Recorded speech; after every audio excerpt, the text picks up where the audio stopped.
नमः चंडिकाय नमः।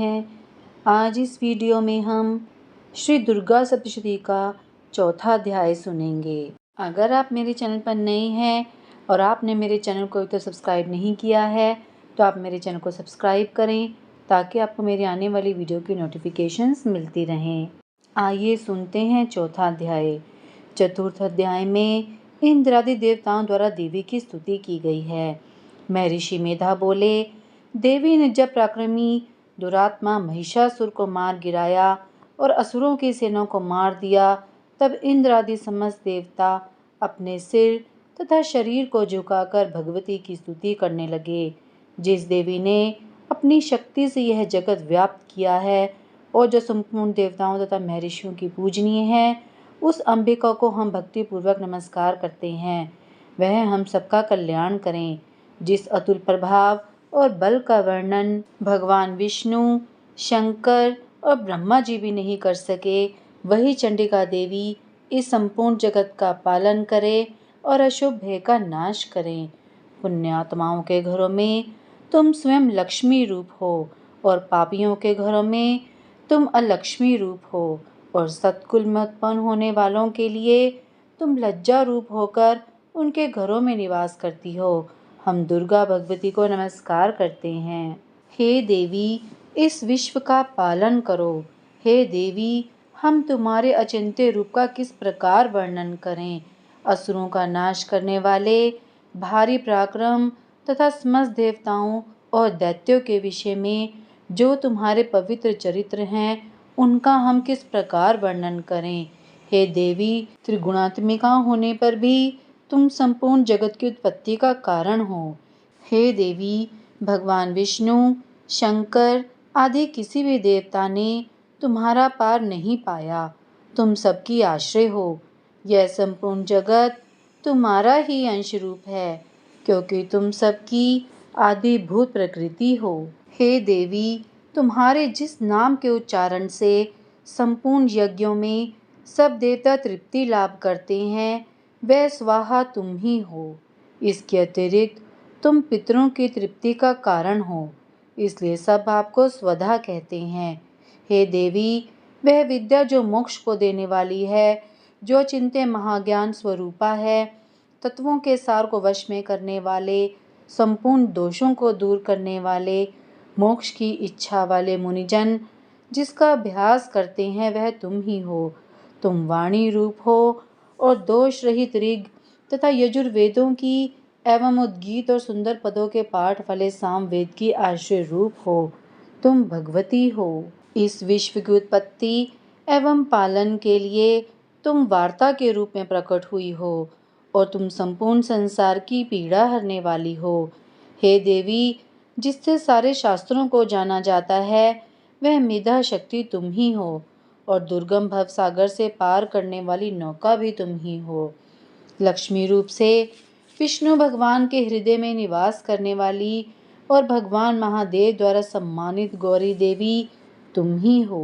मंद मुस्कान वाले निर्मल पूर्ण चंद्र बिंब के समान और उत्तम सुवर्ण की मनोहर कांति से कमनीय तुम्हारे मुख को देखकर भी महिषासुर क्रोध में भर गया।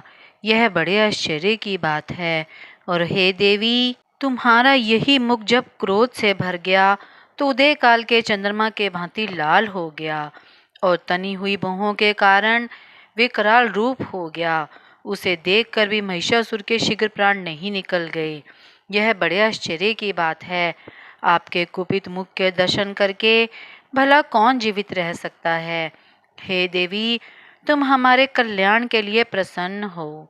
आपके प्रसन्न होने से इस जगत का अभ्युदय होता है और जब आप क्रुद्ध हो जाती हैं तो कितने ही कुलों का सर्वनाश हो जाता है। यह हमने अभी अभी जाना है कि जब तुमने महिषासुर की बहुत बड़ी सेना को देखते देखते मार दिया है। हे देवी, सदा अभ्युदय प्रताप देने वाली तुम जिस पर प्रसन्न हो जाती हो, वही देश में सम्मानित होते हैं। उनके धन यश की वृद्धि होती है। उनका धर्म कभी शिथिल नहीं होता और उनके यहाँ अधिक पुत्र पुत्रियां और नौकर होते हैं। हे देवी, तुम्हारी कृपा से ही धर्मात्मा पुरुष प्रतिदिन श्रद्धा पूर्वक यज्ञ करता है और धर्मानुकूल आचरण करता है और उसके प्रभाव से स्वर्ग लोक में जाता है, क्योंकि तुम तीनों लोकों में मनवांछित फल देने वाली हो। हे माँ दुर्गे, तुम स्मरण करने पर संपूर्ण जीवों के भय को नष्ट कर देती हो और स्थिर चित्त वालों के द्वारा चिंतन करने पर उन्हें और अत्यंत मंगल देती हो। हे दारिद्र दुख नाशिनी देवी, तुम्हारे सिवा दूसरा कौन है? तुम्हारा चित्त सदा दूसरों के उपकार में लगा रहता है। हे देवी, तुम शत्रुओं को इसलिए मारती हो कि उनके मारने से दूसरों को सुख मिलता है, वह चाहे नरक में जाने के लिए चिरकाल तक पाप करते रहे हों, किंतु तुम्हारे साथ युद्ध करके सीधे स्वर्ग को जाएं, इसलिए तुम उनका वध करती हो। हे देवी, क्या तुम दृष्टिपात मात्र से समस्त असुरों को भस्म नहीं कर सकती? अवश्य ही कर सकती हो, किंतु तुम्हारा शत्रुओं को शस्त्रों के द्वारा मारना इसलिए है कि शस्त्रों के द्वारा मरकर वे स्वर्ग को जाएं। इस तरह से हे देवी, उन शत्रुओं के प्रति भी तुम्हारा विचार उत्तम है। हे देवी, तुम्हारे उग्र खड्ग की चमक से और त्रिशूल की नोक की कांति की किरणों से असुरों की आंखें फूट नहीं गई। उसका कारण यह था कि वे किरणों से शोभायमान तुम्हारे चंद्रमा के समान आनंद प्रदान करने वाले सुंदर मुख को देख रहे थे। हे देवी, तुम्हारा शील बुरे वृतांत को दूर करने वाला है और सबसे अधिक तुम्हारा रूप है, जो ना तो कभी चिंतन में आ सकता है और ना जिसकी दूसरों से कभी तुलना ही हो सकती है।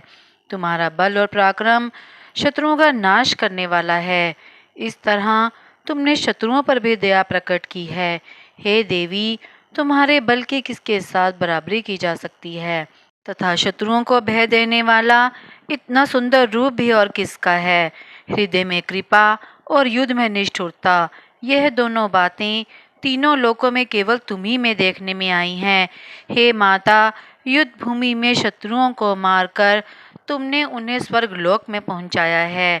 इस तरह तुमने तीनों लोकों की रक्षा की है तथा उन उन्मत्त असुरों से जो हमें भय था उसको भी तुमने दूर किया है। तुमको हमारा नमस्कार है। हे देवी, तुम शूल तथा खड्ग से हमारी रक्षा करो तथा घंटे की ध्वनि और धनुष के टंकोर से भी हमारी रक्षा करो। हे चंडिके, आप अपने शूल को घुमाकर पूर्व, पश्चिम, उत्तर तथा दक्षिण दिशा में हमारी रक्षा करो। तीनों लोकों में जो तुम्हारे सौम्य रूप हैं तथा घोर रूप हैं, उनसे हमारी रक्षा करो तथा इस पृथ्वी की रक्षा करो।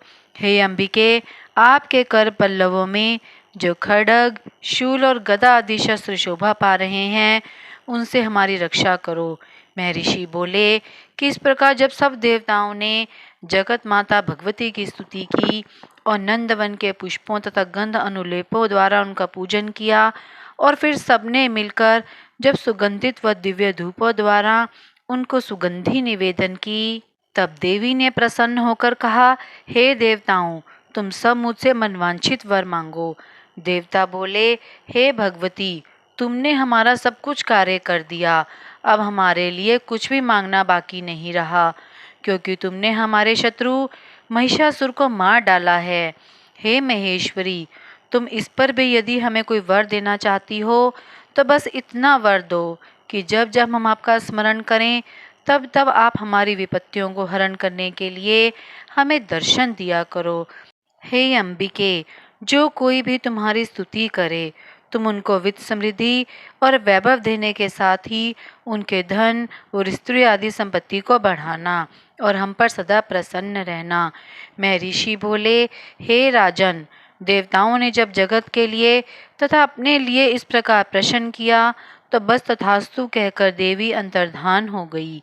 हे भूप, जिस प्रकार तीनों लोगों का हित चाहने वाली यह भगवती देवताओं के शरीर से उत्पन्न हुई थी, वह सारा वृतांत मैंने तुमसे कह दिया और इसके पश्चात दुष्ट असुरों तथा शुंभ निशुंभ का वध करने और सब लोगों की रक्षा करने के लिए जिस प्रकार गौरी देवी के शरीर से उत्पन्न हुई थी, वह सारा वृतांत मैं यथावत वर्णन करता हूँ।